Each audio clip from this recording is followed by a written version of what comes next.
remembering the sleepless nights that I used to get because I felt like my past was so hurtful and there are things that I just needed to let go, things that I just needed to forget. But I was stuck because I was not really sure of what I can do to forget all the hurtful events. So guys, today we're going to talk about the 5 simple ways that you can use that so that you can heal from your past, so that you can face your past and heal from your past traumas.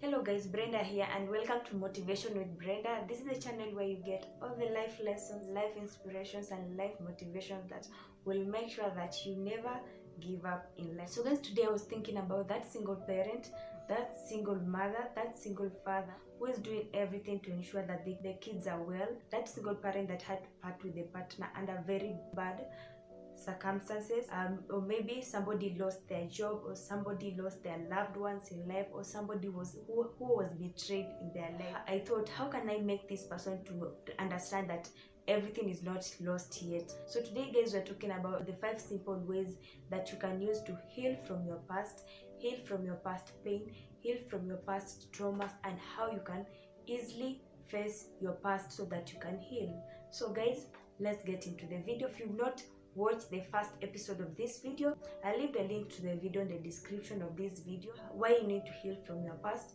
so that it can set a foundation for this video that we're about to talk about. So number 1, self-awareness. You cannot really start working on something that you've not acknowledged that it already exists. You cannot solve a problem that you've not yet acknowledged that the problem exists. So the first thing for you to do so that you can heal from your past pain and traumas, acknowledge that you are hurt, the emotions and the feelings that you have in you because of something that happened in the past. We had already discussed in the previous video on why you need to face your past. Most people resort to self-denial, trying to deny that they were not hurt or the situation didn't really affect them in any way. I'll tell you an example of myself because I'm always your example in these videos. Okay, so I remember when we first parted ways, I was like, this cannot be happening, as in I know this person will come back for me after some times, So I didn't start grieving immediately because I was like, no, this person cannot send me away.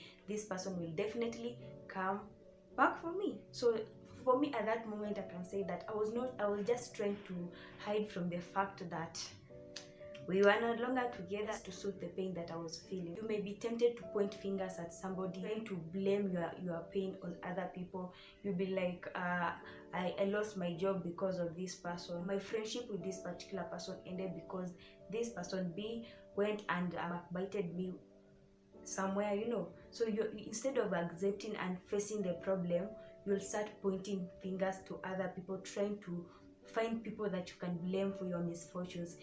Blaming other people for your misfortunes will not help you, because instead of taking control of the situation, you as the person who is hurt, me as Brenda taking control of the situation, I'm trying to put the blame on other people. By blaming other people, you are giving them power over your life, and then you'll end up feeling like you cannot control your situation because the other person is responsible for what happened. Instead of pointing fingers to other people, you can just accept it, own the pain.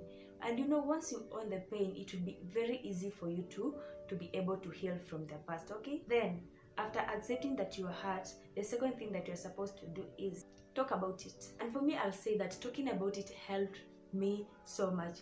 Find somebody that you can talk to. If you need to talk to a counselor, go find that counselor and talk to that person and make them understand how you're feeling. You can talk to your friends, you can talk to the people around you, and you cannot just go on talking about your problems with everyone. This world, we have people who are snakes. Let me just say they're snakes. People who can betray you, people who can go spreading your problems to other people. Some things may be very personal, something that you don't really want everyone to know. That's why you selected that one person whom you can talk to as a friend, like that one person that you trust. My friend was telling me, like, for him, he prefers like talking to strangers because a stranger that doesn't know you. He was telling me that, like, if he has a problem that is bothering him, Like let's say he's in a matatu. I don't know what other people call it, but in Kenya we call them matatu. So the friend will just start talking to a random person that is seated next to him. The next thing that you're supposed to do is forgive. I know many people have questions about forgiveness and what forgiveness really means. I know there are many stories about forgiveness, but this is what I can say to you.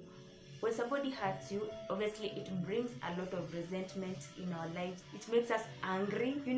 What is forgiveness? First, you have to start by forgiving yourself. Forgive yourself for what you went through, and acknowledge that maybe one way or another you also had a part in what happened. So forgive yourself.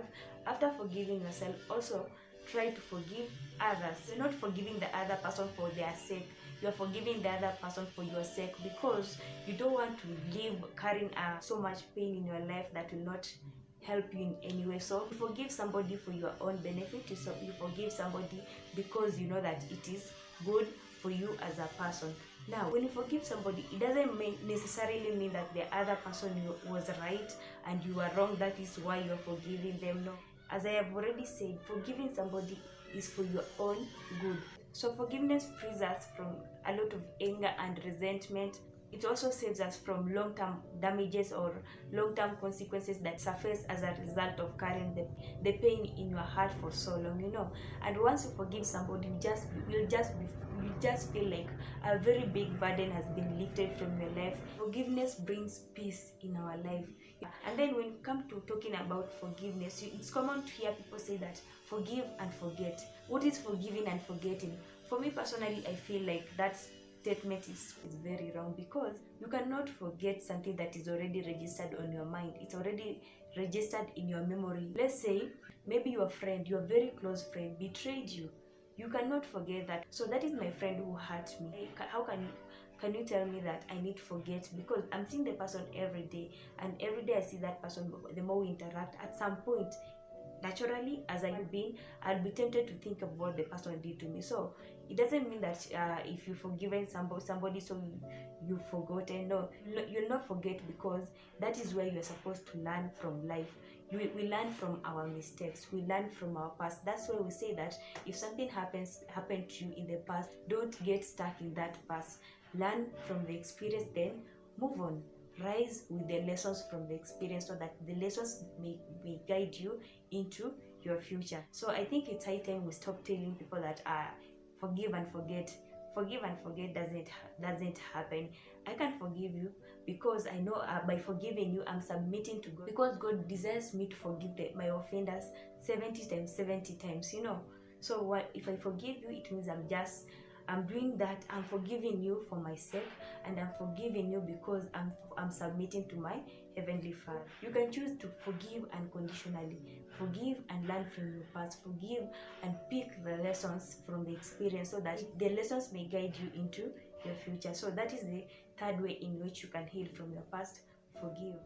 So guys, I hope you are learning. So guys, you can subscribe to this channel as we continue talking about how you can heal from your past. So after forgiving your offenders, the next thing that you're supposed to do is move on. Let go of the past and move on. I know moving on is always the hardest step in life that you can take, but here's your motivation. Focus on what you want and not what you don't want. And once you start focusing on what you want in life, you come to realize that the thought of losing your progress will be your motivation to always want to move on. So let go, just let go, and ask yourself what you have to gain by holding on to the pain from the past. There's nothing for you to gain. The only thing that can happen if you decide to get stuck in the past is that you'll keep on suffering every day, because the past will hold you its prisoner for the rest of your life. So it's good for you to just let go and move on. And lastly, guys, pray about the situation. Pray. When you wake up, pray about it. When you go to bed, pray about it. When you start ruminating about your past hurtful event, pray about it. I don't know where you are in your spiritual life, but I know prayer works. Even if you don't know how to pray, just say that simple prayer that you know. That simple prayer that you know, you can say that, God, I lost this person in my life in the past, but I don't know what to do, but just help me. Help me not to heal from this pain. That is good enough. That simple prayer can work miracles in your life. Yeah, so I'll advise you to just pray that simple prayer that you know, and soon the Spirit of God will lead you into deeper spiritual experience. Guys, with these 5 tips, I know that you'll be able to move on from your past. I know it's hard. Like me personally, I can tell you that it has not been that easy, but every day I keep praying to God that God help me to move past this. God, I don't want to keep on feeling this way for so long. Help me to move on. Like, just help me to let go of everything. So I hope these 5 tips of moving on from your past can help you to heal from your past wounds, can help you heal from your past experiences that were very hurtful. And guys, be on the lookout, because in the next video we'll be talking about forgiveness. So I hope to see you there. And if you feel like you need some positive motivation in your life, I have very many videos on that. I'll leave the playlist to the positive affirmations in the description of this video, so that you can go over the videos and just feel the motivation that you need in life. Get motivated, and once you start feeling like giving up, subscribe to Motivation with Brenda, so that you can get motivated and inspired with us. So guys, that was it for today. Till the next video, bye.